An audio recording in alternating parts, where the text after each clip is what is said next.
Na ako diri sa farm ni Gulayan. Manay gitawag niya kalabasaan nila.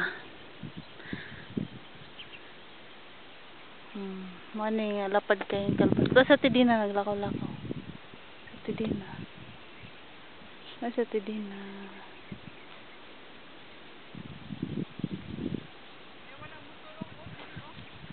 Si Erne, tara si Erne.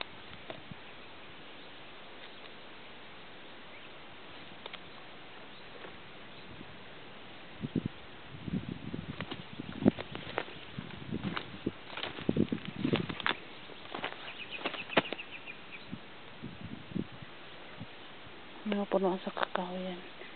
Muni, ingani kasagbutan dere. Sagbut sa nga tanan. Muni ilahang kalubinan. Diha mi musuot inig uli.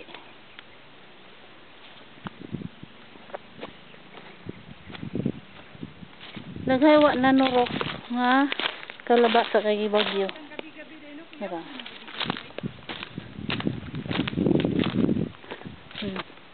Tara.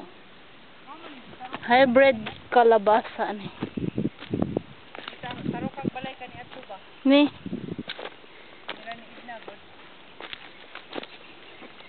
Idna nga. Ani panyo. Na pay mga kuan sa kadulay na sa panahon mo turok gihapon di ang kuano.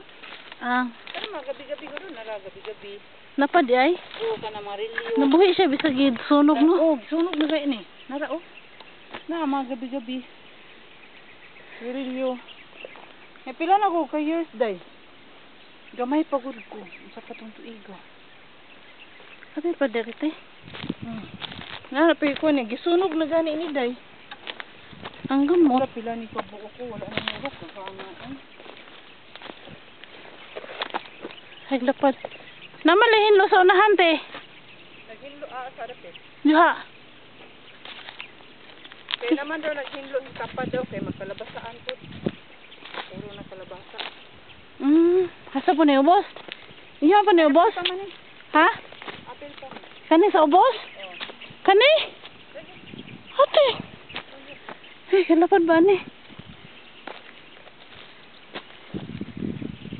Dili sa gibayan ni Joy. Oh, dili. Apil na. Nag-beach ba din? Ha? Hi. Nako din sa bukid. Dili sa kalabasaan. Ito. Ubos. Apil na diha. Diha bandahang area nako.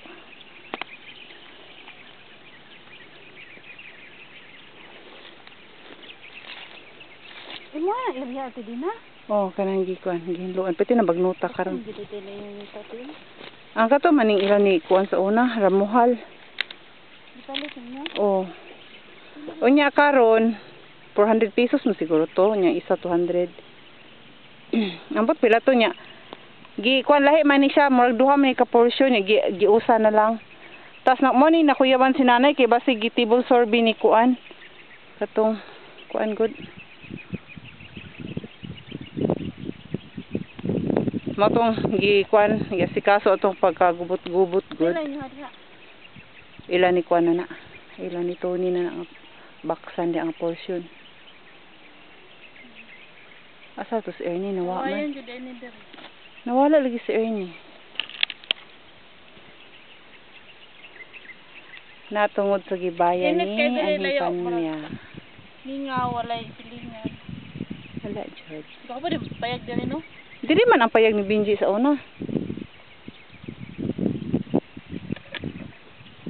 Napay saging day o pila ka buok. Dili saging.